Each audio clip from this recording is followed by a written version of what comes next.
Macaafa qulqulluu keessatti mee Hizqeel boqonnaa 28 dhaqaati ilaala.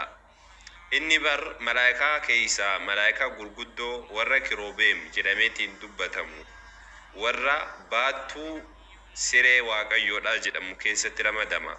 Warra baattuu siree waaqayyoodhaa jedhamu keessatti ramadama. Warra baattuu siree waaqayyoodhaa jedhamu keessatti ramadama.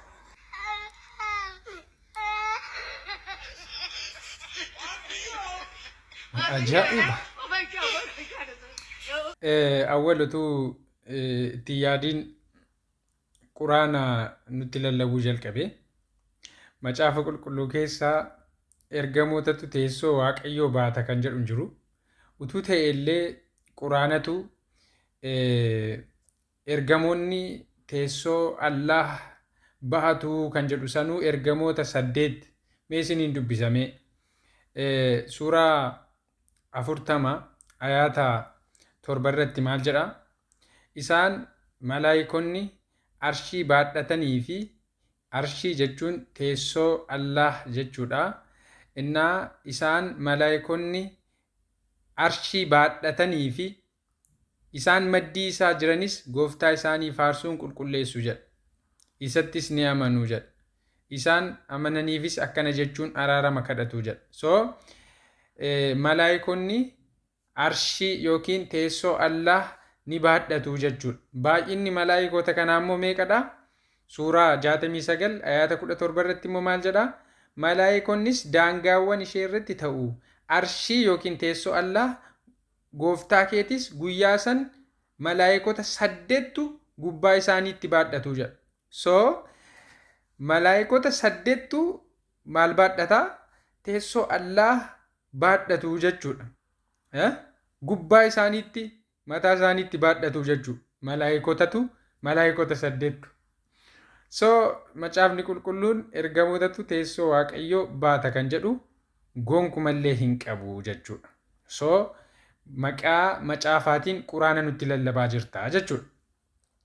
Ammoo even wanta Allahan jedhe ergamoonni warri kaan kan isaan dhagahan ergamoota warra teessoo Allaha baatan kana irraati jechuudha. Warra isaan bira jiru irraati walitti daddabarsaniitu odeeffannoo wanta Allahan jedhe dhaga'u maleetu waan Allahan jedhu takkaatti dhagahuu hin danda'anii jechuudha. Kana jechuun karaa kan biraa Allah is not omnipresent. Inni bakka hundatti hin jiru jechuudha Allahan. Isinii galee ani kanan jechaa jiru waaqa isa quraana keessa jirudha jechuudha. Kanammoo Saahii Musliim 2229 irratti argattu jechuudha. Maaninni ergamoonni odeeffannoo Allahan dabarsu achirraa argatu jechuudha.